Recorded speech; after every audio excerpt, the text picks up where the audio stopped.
Bismillahirrahmanirrahim. Assalamualaikum warahmatullahi wabarakatuh. Perkenalkan, kami dari kelompok 9 akan memaparkan makalah yang telah kami susun mengenai teori kecelakaan kerja dalam upaya pencegahan kecelakaan kerja di Jatim Park, Kota Batu. Next.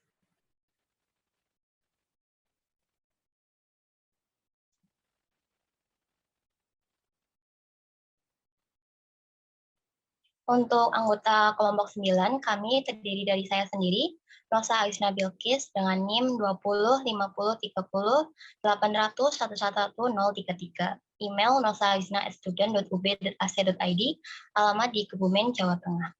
Next.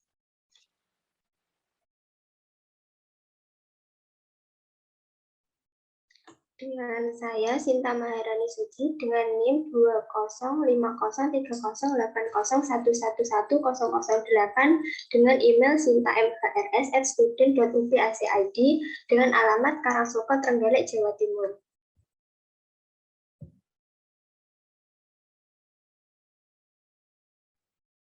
Selanjutnya ada saya Mas Reza Ul Asmi dengan NIM 2050308011111029 dengan email masdareza@student.ub.ac.id, alamat di Kelurahan Mangunharjo, Kecamatan Mayangan, Kota Probolinggo.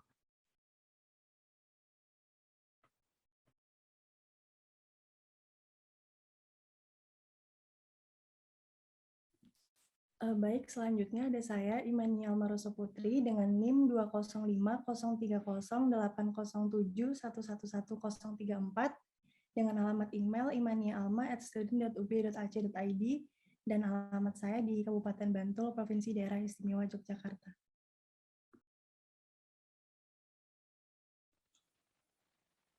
Baik. Kemudian kami mengucapkan terima kasih kepada Rektor Universitas Brawijaya, Bapak Profesor Dr. Insinyur Nufil Hanani, ARMS.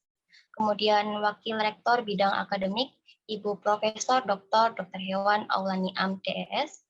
Kemudian Wakil Rektor Bidang Keuangan dan Sumber Daya, Bapak Profesor Dr. Andes Gugus Irianto, MSA PhD AK. Kemudian Wakil Rektor Bidang Kemahasiswaan, Bapak Profesor Dr. Andes Abdul Hakim, MSI. Kemudian Wakil Rektor Bidang Perencanaan Kerjasama, Bapak Profesor Dr. Insinyur Muhammad Sasmito Jati, MS. Next.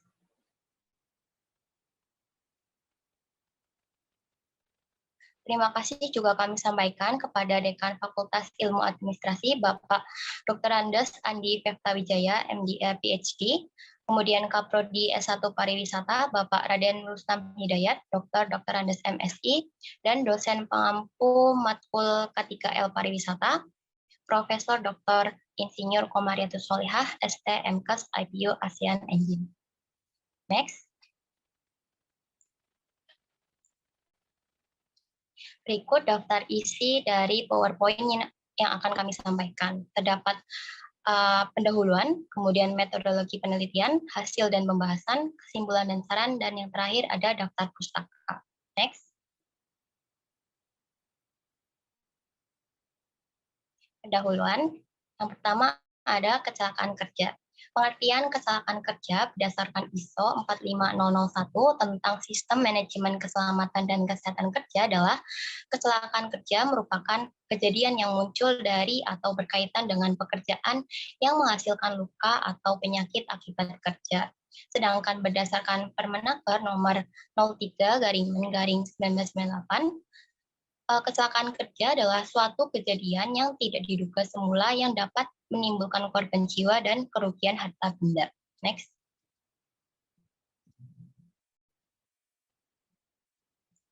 Selanjutnya adalah teori kecelakaan kerja. Teori kecelakaan kerja merupakan berbagai teori yang di dalamnya membahas mengenai penyebab terjadinya kecelakaan kerja agar mengetahui tindakan, pengendalian, dan penanganan yang tepat dan harus dilakukan untuk menanggulangi kecelakaan kerja. Teori yang pertama ada yaitu teori domino Hendrich. Teori ini merupakan teori kecelakaan kerja pertama yang dikemukakan oleh W.H. Hendrich pada tahun 1930. Teori ini menyatakan bahwa kecelakaan disebabkan oleh 5 faktor penyebab kecelakaan yang saling berhubungan dan tersusun secara berurutan dalam satu garis seperti domino. Nah, apa saja 5 faktor penyebab kecelakaan tersebut? Di gambar dapat dilihat faktor-faktor penyebab kecelakaan. Yang pertama ada lingkungan sosial, kemudian kedua sifat individu, kemudian ketiga ada unsafe action dan unsafe condition, kemudian keempat ada kecelakaan, dan yang kelima ada injury atau cedera. Menurut Heinrich, untuk menghindari terjadinya kecelakaan kerja, maka poin ketiga yaitu unsafe action dan unsafe condition ini perlu dikendalikan atau dihilangkan. Apa sih bedanya unsafe action sama unsafe condition? Kalau unsafe action itu dipicu dari perilaku pekerja itu sendiri. Penyebabnya itu bisa dari kurangnya pengetahuan pekerja mengenai tindakan-tindakan apa aja yang dapat membahayakan pekerja. Kemudian juga dapat disebabkan oleh kurang terampilnya pekerja, ataupun juga dapat disebabkan oleh kurang pengalamannya pekerja terhadap bidang pekerjaannya. Tadi itu unsafe action. Kalau unsafe condition itu umumnya terjadi di luar kendali pekerja. Nah, salah satu penyebabnya yaitu dari lingkungan pekerja. Kemudian teori yang kedua itu ada multiple faktor teori. Teori ini dicetuskan oleh P.L. Gross pada tahun 1972.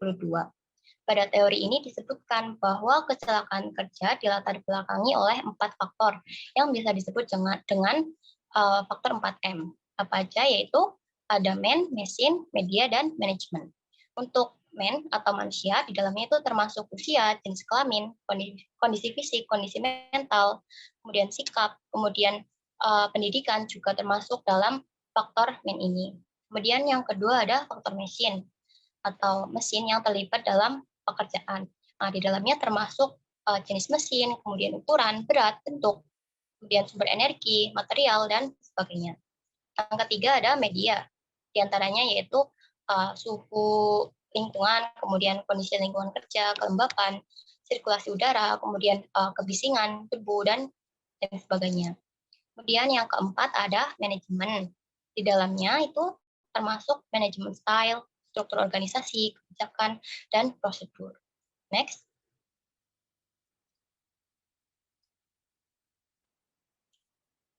Teori yang ketiga yaitu ada di energy transfer theory. Teori ini dicetuskan oleh William Hayden pada tahun 1970. Pada teori ini disebutkan bahwa kecelakaan kerja terjadi akibat adanya mekanisme transfer energi. Di teori ini terdapat 3 bagian penting, yaitu ada yang pertama sumber energi, kemudian jalur energi, dan penerima energi. Untuk pencegahan kecelakaan dalam teori ini itu adalah dengan melakukan pengendalian energi. Nah, bagaimana pengendaliannya? Itu dengan berdasarkan 3 bagian penting. 3 bagian penting ya di energi transfer teori ini. Yang pertama ada tadi sumber energi, kemudian jalur energi, dan penerima energi. Nah, untuk pengendaliannya tadi harus dilakukan berdasarkan 3 bagian penting tadi. Yang pertama tadi sumber energi. Pengendaliannya dapat dilakukan dengan cara menghilangkan sumber energi, kemudian merubah desain atau spesifikasi sumber energi agar tidak dapat menyebabkan transfer energi di kemudian. Kemudian yang kedua itu tadi ada jalur energi. Nah, pengendaliannya adalah dengan menutup jalur energi, kemudian memasang penghalang ataupun memasang peredam energi. Kemudian yang ketiga adalah dari penerima energi. Nah, pengendaliannya adalah dengan melakukan pembatasan paparan transfer energi dan penggunaan APD ketika proses penerimaan energi. Kemudian teori yang keempat yaitu teori de Riemer. Pada teori ini dicetuskan oleh de Riemer pada tahun 1980. Nah, pada teori ini itu penyebab kecelakaan dikelompokkan menjadi 2 bagian, yaitu ada immediate causes, yaitu di antaranya adalah faktor unsafe action dan unsafe condition yang sudah dijelaskan di teori domino tadi. Kemudian yang kedua ada contributing causes, Yaitu diantaranya yang pertama ada kondisi fisik. Itu contohnya seperti penglihatan yang kurang baik, kemudian kondisi pendengaran pekerja yang buruk, kemudian kondisi tubuh yang tidak fit juga dapat menjadi penyebab kecelakaan kerja. Kemudian itu ada juga kondisi mental. Kondisi mental ini contohnya seperti kurangnya kesadaran pekerja terhadap pentingnya keselamatan kerja, kemudian kurangnya stabilitas emosi pekerja, temperamen, kemudian kegugupan pekerja juga dapat menjadi faktor penyebab kecelakaan kerja. Kemudian yang terakhir itu ada kebijakan manajemen. Misalnya aturan K3 yang tidak ditegakkan dalam perusahaan, kemudian kurangnya perhatian terhadap keselamatan pekerja dan tidak menyiapkan APD yang diperlukan oleh pekerja. Next, untuk kesehatan dan keselamatan kerja, berdasarkan PP nomor 50 tahun 2012, kesehatan dan keselamatan kerja atau K3 merupakan segala bentuk kegiatan yang bertujuan menjamin sekaligus melindungi keselamatan dan kesehatan tenaga kerja melalui upaya pencegahan kerja dan penyakit akibat kerja. Keselamatan dan kesehatan kerja dalam pariwisata diartikan sebagai upaya pengelola destinasi wisata untuk menjamin keutuhan jiwa dan raga karyawan serta wisatawan selama melakukan kegiatan pariwisata di kawasan destinasi wisata. Penerapan K3 dalam industri pariwisata sangat dibutuhkan sebagai upaya pencegahan kecelakaan dan untuk mengurangi resiko terjadinya kecelakaan kerja pada wisatawan maupun pengelola destinasi wisata. Selanjutnya dilanjutkan oleh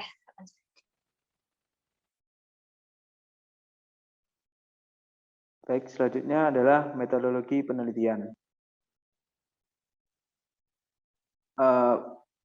Pada penelitian ini, yang pertama itu ada bentuk penelitian. Bentuk penelitian yang digunakan adalah jenis penelitian kualitatif dengan deskriptif analitik. Menurut Molong, penelitian kualitatif merupakan prosedur dalam penelitian yang menghasilkan data deskriptif berupa kata-kata tertulis ataupun lisan dari perilaku atau orang-orang yang dapat diamati. Pendekatan penelitian kualitatif ialah penelitian yang memahami fenomena mengenai apa yang dinilai berdasarkan subjek penelitian. Misalnya perilaku, persepsi, motivasi tindakan, dan dengan cara deskriptif berupa kata-kata dan bahasa. Penelitian kualitatif mampu menghasilkan hasil penelitian berupa penjabaran yang mendalam mengenai ucapan, tulisan, atau perilaku yang bisa diamati dalam satu lingkup tertentu yang dilihat dari sudut pandang yang komprehensif. Oleh sebab itu, tujuan utama dari analisis ini adalah menjelaskan dan menganalisis metode SWOT terhadap upaya pencegahan kecelakaan kerja di Jawa Timur. Next. Teknik pengumpulan data. Dalam penelitian ini terdapat dua data. Yang pertama ada data primer. Pengumpulan data primer dalam penelitian ini menggunakan kuesioner atau angket. Menurut Sugiono, kuesioner merupakan teknik pengumpulan data yang dilakukan dengan cara memberi seperangkat pertanyaan atau pernyataan tertulis kepada responden untuk dijawabnya. Dalam penelitian ini, peneliti menyebar kuesioner kepada beberapa individu yang pernah mengunjungi tempat wisata Jawa Timur Park. Yang kedua ada data sekunder, di mana data sekunder ini digunakan sebagai penguat data primer. Pada penelitian ini, pengumpulan data sekunder dilakukan melalui berbagai sumber media tertulis seperti buku, jurnal ilmiah, internet, dan lain-lain. Next. Selanjutnya ada uji keabsahan data. Dalam uji keabsahan data, peneliti dapat melakukan berbagai cara mengenai proses uji validasi data. Beberapa cara seperti berikut: perpanjangan keikutsertaan, ketekunan pengamat, ketiga ada triangulasi, selanjutnya ada pemeriksaan melalui teman sejawat. Next. Dalam metode analisis data, penelitian ini menggunakan metode analisis SWOT, di mana analisis SWOT merupakan identifikasi berbagai faktor secara sistematis untuk merumuskan strategi yang diharapkan dapat memecahkan suatu masalah. Analisis SWOT ini didasarkan pada logika yang dapat memaksimalkan kekuatan atau strength dalam peluang dan peluang opportunities. Namun, secara bersama dapat meminimalkan kelemahan atau weakness dan ancaman atau threats. Hubungan dengan upaya pencegahan kecelakaan kerja yang terjadi di Jatim Park, Kota Batu dibandingkan dengan standar prosedur keselamatan kerja dan keselamatan kenyamanan wisatawan. Analisis SWOT dilakukan dengan maksud mengenai tingkat kesiapan setiap fungsi dari keseluruhan fungsi yang dilakukan untuk mencapai sasaran yang telah ditetapkan. Next. Mungkin selanjutnya bisa dilanjut oleh Arma. Baik, selanjutnya mengenai hasil dan pembahasan. Yang pertama, statistik deskriptifnya. Pengumpulan data pada penelitian yang kami laksanakan, yaitu dengan menyebarkan kuesioner kepada teman-teman sesama mahasiswa. Kuesioner tersebut mulai dibagikan kepada responden pada tanggal 20 Februari tahun 2022. Lalu, pengumpulan kembali kuesioner dilakukan sendiri oleh kami selaku penyusun, dilakukan secara bertahap, menyesuaikan bagaimana kesediaan para responden untuk mengisi kuesioner tersebut. Lalu, kuesioner terkumpul kembali dan kami terima pada tanggal 2 Maret tahun 2002. Berdasarkan penelitian yang kami lakukan, didominasi responden yang datang dan berkunjung ke Jawa Timur Park dengan tujuan utama untuk berlibur menikmati wahana-wahana yang tersedia dan melakukan aktivitas lain yang menghibur diri di sana.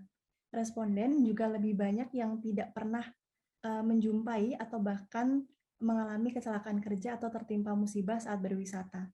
Sehingga rasa aman pun dirasakan ketika pengunjung Jatim Park berkunjung di sana. Next. Next lagi.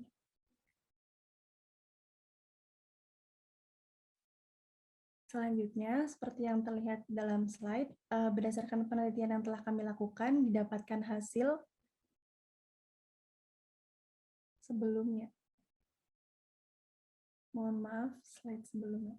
Ya, didapatkan hasil seperti yang terlihat pada tabel 1, yaitu distribusi frekuensi karakteristik responden. Berdasarkan tabel 1 tersebut, dapat dilihat menunjukkan bahwa sebagian besar responden didominasi oleh responden yang berusia lebih dari atau tepat berusia 20 tahun, yaitu sebanyak 34 orang, dengan tempat tinggal responden lebih banyak yang berdomisili di luar Malang, yaitu sebanyak 35 orang. Next.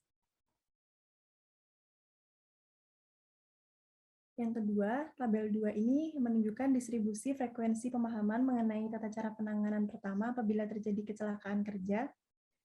Pada tabel 2 tersebut menunjukkan bahwa pengetahuan responden mengenai pemahaman mengenai tata cara penanganan pertama apabila terjadi kecelakaan kerja di tempat wisata masih dapat dikatakan kurang. Terlihat dari data yang ada, lebih banyak responden yang masih belum memahami daripada yang sudah paham akan tata cara penanganannya. Sebanyak 29 orang dari total 47 responden masih kurang pemahaman dan terdapat 17 orang yang sudah dikatakan baik dalam mengetahui cara menangani apabila terjadi kecelakaan kerja di tempat wisata dan 1 orang merasa netral. Next. Akan saya bahas, Jawa Timur Park atau yang biasa disebut Jatim Park merupakan sebuah tempat rekreasi dan taman belajar yang terdapat di Kota Batu, Provinsi Jawa Timur. Objek wisata ini berada sekitar 20 km barat Kota Malang, dan kini menjadi salah satu ikon wisata di Provinsi Jawa Timur. Objek wisata ini juga memiliki banyak wahana permainan, diantaranya seperti kolam renang raksasa, spinning coaster, dan juga drop zone. Jawa Timur Park juga merupakan salah satu objek wisata yang mengemas satu wahana rekreasional dan edukasi yang ditujukan untuk keluarga. Next. Pelaksanaan kesehatan dan keselamatan kerja atau K3K di Jatim Park sudah berjalan dengan baik, akan tetapi masih terdapat beberapa hambatan yang dapat mempengaruhi pelaksanaan K3 di Jatim Park. Antara lain yaitu kurangnya pemahaman sumber daya manusia yang ada, fasilitas penunjang bagi karyawan untuk menjalankan tugasnya dengan baik juga dirasa masih kurang. Lalu aspek keselamatan yang ditinjau dari rambu-rambu yang ada juga masih kurang dan kurang banyak jumlahnya yang tersedia di sana. Selanjutnya, lifeguard di sana juga harus selalu standby pada setiap wahana permainan yang ada supaya dapat memudahkan pengunjung yang memerlukan bantuan. Jaminan asuransi di sana juga masih diragukan oleh wisatawan. Aspek kenyamanan dan keamanan seperti bangunan dan fasilitas untuk beristirahat juga perlu ditinjau kembali. Setelah dilakukan penelitian, kami memiliki beberapa saran yang berkaitan dengan pelaksanaan kesehatan dan keselamatan kerja dalam menunjang kenyamanan dan keamanan pengunjung yang juga diharapkan dapat berguna untuk Jatim Park ke depannya. Antara lain dengan meningkatkan kualitas sumber daya manusia dengan cara memberikan pelatihan dan pengarahan terkait K3, juga diperlukan peninjauan kembali terkait fasilitas dan juga sarana K3, terutama penambahan rambu-rambu K3 supaya pengunjung dapat terhindar dari bahaya.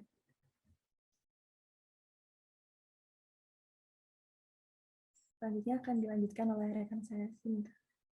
Selanjutnya, pada kesimpulan dan saran. Untuk kesimpulan sendiri, dari makalah kami mengenai upaya pencegahan kecelakaan kerja di destinasi wisata Jatim Park Malang berdasarkan Undang-Undang Nomor 1 Tahun 1970 tentang Keselamatan Kerja yang diterbitkan oleh Departemen Tenaga Kerja dan Transmigrasi Republik Indonesia, di mana undang-undang ini mewajibkan tempat kerja yang mengindahkan keselamatan serta kesehatan pekerja dan pembentukan kesehatan dan keselamatan tempat kerja. Berdasarkan hasil penelitian pada 47 sampel yang berarti terdapat lebih banyak upaya pencegahan kecelakaan kerja dibanding dengan prosedur keamanan pekerja dan wisatawan. Next. Untuk saran, kami sebagai penulis sudah maksimal dalam menyusun makalah ini dan menginginkan penyusunan makalah mencapai target yang sempurna. Tapi kami sadar bahwa makalah ini masih ada kekurangan untuk diperbaiki. Karena kami belum banyak memiliki wawasan dan pengetahuan, maka kami menerima kritik dan saran untuk bahan evaluasi dan perbaikan untuk makalah ini. Next. Kelompok kami mengambil daftar pustaka sebagai berikut. Next. Terima kasih. Selanjutnya adalah sesi pertanyaan. Bagi yang ingin bertanya, dipersilahkan. Yang pertama, Indah Nur Maulina, dipersilahkan. Baik, terima kasih untuk kelompok 9 atas kesempatannya. Saya izin bertanya, selama Jatim Park beroperasi dari mulai buka hingga saat ini, apakah ada kasus kecelakaan kerja seperti kesalahan teknis dan lain sebagainya? Apabila ada, bagaimana penanganannya? Apakah sudah sesuai dengan prosedur penanganan kecelakaan kerja yang sudah ditetapkan? Terima kasih. Baik, terima kasih Indah Nur Maulina. Selanjutnya dari Benedikta Sinta, silahkan. Baik, terima kasih untuk kesempatannya. Izin bertanya, di Jatim Park itu kan sempat ada kecelakaan kerja yang mana terjadi ambruknya pelengsengan untuk menopang kerangka bangunan Jatim Park 3 yang menyebabkan 7 pekerja itu terluka.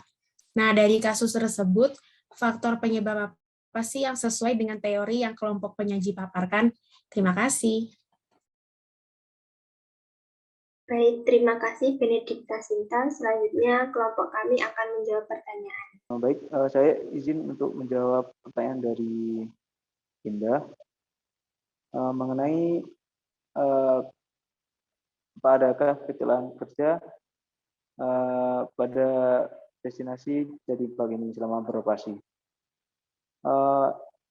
Saya ambil contoh mungkin salah satu pada tahun 2009 itu terjadi kecelakaan teknis di mana terdapat satu kasus kesalahan teknis yang mengakibatkan sebuah wahana di Jatim Park ketika sedang beroperasi wahana tersebut stuck atau macet. Sedangkan wahana tersebut sedang mengangkut wisatawan sekitar 30 orang terjebak di atas ketinggian 5-7 meter. Para wisatawan tersebut ada yang panik dan sampai ada yang pingsan. Proses penanganannya pada saat itu pihak Jatim Park hanya sebatas memberikan kompensasi kepada wisatawan yang terdampak. Itu saja. Mungkin bisa dilanjutkan oleh rekan saya. Izin sedikit menambahkan dari jawaban Mas De tadi. Bagaimana cara penanganannya dan apakah sudah sesuai dengan prosedur penanganan kecelakaan kerja yang sudah ditetapkan. Nah, dari contoh yang tadi Mas Da sampaikan, dapat dikatakan memang belum begitu baik. pihak Jatim Park itu pada saat terjadinya kasus tersebut, para wisatawan yang berkunjung dan terjebak itu baru bisa diturunkan 1 jam kemudian, dan itu dengan menggunakan peralatan yang seadanya, seperti tangga, kursi, dan juga tali. Tapi beruntungnya, kondisi tornado ketika kejadian itu terjadi tornado itu berhenti dengan posisi para penumpang miring sehingga tidak terbalik. Nah, sehingga saat menurunkannya pun tidak terlalu sulit. Tapi kemudian setelah diturunkan dari lokasi kejadian, pihak Jatim Park itu juga sempat mendata beberapa kayak nama, alamat, dan juga nomor telepon para korban, tetapi tidak diketahui juga alasan pastinya itu digunakan untuk apa. Nah, untuk saat ini, seiring berjalannya waktu, wahana-wahana yang ada di Jatim Park tersebut sudah ditingkatkan pengecekannya oleh teknisi yang ada, sehingga kondisi saat ini sudah jauh lebih baik dan relatif jarang terjadi kecelakaan ataupun terulangnya kesalahan teknis sehingga menyebabkan kejadian seperti yang tadi disampaikan. Begitu, Indah.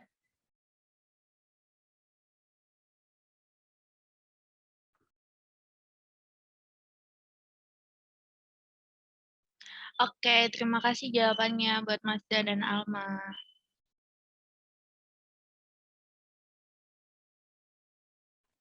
Saya izin menjawab pertanyaannya Benedikta tadi. Pertanyaannya, di Jatim Park pernah terjadi kecelakaan kerja yaitu ambruknya plengsengan untuk menopang kerangka bangunan Jatim Park 3 yang menyebabkan 7 pekerja terluka. Dari kasus tersebut, faktor penyebab kecelakaan apa yang sesuai dengan teori kecelakaan kerja yang kelompok penyaji paparkan? Jadi sebelumnya saya mau memaparkan kasus kecelakaan tersebut secara singkat. Pada tahun 2017 terjadi kecelakaan kerja di proyek pembangunan wisata Jatim Park 3 Kota Batu. Kecelakaan tersebut berupa longsornya plengseran disertai kerangka bangunan yang menimbun para pekerjanya. Mengutip dari fifa.co.id, kecelakaan tersebut terjadi diduga akibat kelalaian dan getaran mesin pemadat tanah. Peristiwa berawal ketika para pekerja melakukan pemasangan plengsengan batako setinggi 15 meter. Namun, ternyata di tempat tersebut juga terdapat para pekerja di atasnya yang sedang memadatkan tanah menggunakan ekskavator untuk dibangun wisata Taman Boneka. Kemudian plengsengan tersebut tidak kuat menahan getaran ekskavator yang sedang memadatkan tanah di atasnya. Sampai akhirnya plengsengan tersebut ambrol dan menyeret kerangka bangunan dari besi. Kemudian plengsengan tersebut longsor dan membuat para pekerja tertimbun longsoran plengsengan tersebut. Dari peristiwa ini terdapat 7 pekerja yang menjadi korban. 4 diantaranya kritis, menderita patah tulang dan cedera kepala, sedangkan 3 korban lainnya mengalami luka ringan. Dari kasus tersebut, kita dapat menganalisis faktor penyebab kecelakaan berdasarkan teori-teori kecelakaan kerja. Yang pertama, dari teori Domino-Hendrich. Berdasarkan teori Domino-Hendrich, penyebab kecelakaan tersebut ada dari faktor unsafe action dan unsafe condition. Untuk poin kelalaian pekerja tadi termasuk dalam unsafe action karena kelalaian atau kecerobohan ini biasanya disebabkan karena kurangnya pengetahuan pekerja terhadap hal-hal yang dapat membahayakan pekerja. Kemudian untuk dan juga pengaturan prosedur yang tidak aman. Ini juga termasuk poin tadi kelalaian kerja. Karena ketika pekerja tadi di bawah sedang memasang batako untuk plengsengan tadi, pekerja di atasnya itu juga sedang melakukan pemadatan tanah menggunakan ekskavator. Jadi timbul kondisi yang membahayakan untuk para pekerja. Kemudian ada tadi poin getaran mesin ekskavator. Itu tadi merupakan penyebab kecelakaan yang tergolong unsafe condition. Kemudian ada juga poin pengamanan yang kurang sempurna. Poin ini itu termasuk dalam unsafe condition. Dalam kecelakaan tadi itu kan ada korban yang mengalami cedera, berarti terdapat APD yang kurang maksimal fungsinya. Tadi kan ada korban yang cedera kepala tuh. Itu bisa jadi karena helm proyek yang digunakan itu mungkin kurang memenuhi standar atau ya kurang memenuhi standar ya, sehingga menimbulkan injury atau cedera pada korban. Kemudian ditinjau dari teori yang kedua, ada teori multiple factor. itu dari kasus kecelakaan kerja tersebut dapat diketahui bahwa di faktor pertama yaitu men, itu yang termasuk poin men ini adalah kelalaian bekerja. Kemudian faktor mesin itu penggunaan alat berupa eskavator untuk memadatkan tanah yang menimbulkan getaran berlebih pada tanah yang kondisinya kurang stabil. Kemudian di poin media, yaitu dalam poin ini termasuk poin dari kondisi lingkungan tempat kerja. Dalam sebuah artikel yang saya baca tadi, disebutkan bahwa lingkungan proyek tersebut itu diguyur hujan selama 2 hari sebelum terjadinya kecelakaan kerja, sehingga tanah proyek yang juga merupakan tanah urukan yang belum dipadatkan tadi itu kondisinya menjadi sangat tidak stabil, sehingga ketika diberi tekanan dari atas terjadilah longsor atau ambruknya plengsingan. Mungkin dilanjutkan oleh rekan saya. Saya akan melanjutkan jawaban dari Nosa. Selanjutnya, menurut teori yang ketiga, yaitu The Energy Transfer Theory, yang menjelaskan bagaimana dampaknya dan terdapat 3 faktor, yaitu bagaimana pengendalian transfer energi meliputi akan mengubah desain dari bangunan, kemudian bagaimana jalur transfer energi meliputi penutupan akses. Saya ulangi lagi, menurut teori yang ketiga yaitu The Transfer Energy Theory yang menjelaskan bagaimana dampaknya dan terdapat 3 faktor yaitu bagaimana pengendalian transfer energi yang meliputi akan mengubah desain dan dari bangunan. Selanjutnya, bagaimana jalur transfer energi meliputi penutupan akses, serta bagaimana penerima transfer energi meliputi pembatasan dan peningkatan keamanan kerja. Kemudian menurut teori yang keempat, yaitu teori De Armer, terdapat 2 faktor, yaitu immediate causes, meliputi adanya faktor dari kerusakan bangunan dikarenakan konstruksi yang tidak sempurna. Kemudian ada contributing causes, kondisi fisik bangunan yang berbahaya sehingga memakan korban jiwa. Sekian dan terima kasih presentasi dari kelompok 9. Bila ada kesalahan dan kekurangan kami mohon maaf. Wassalamualaikum warahmatullahi wabarakatuh. Waalaikumsalam.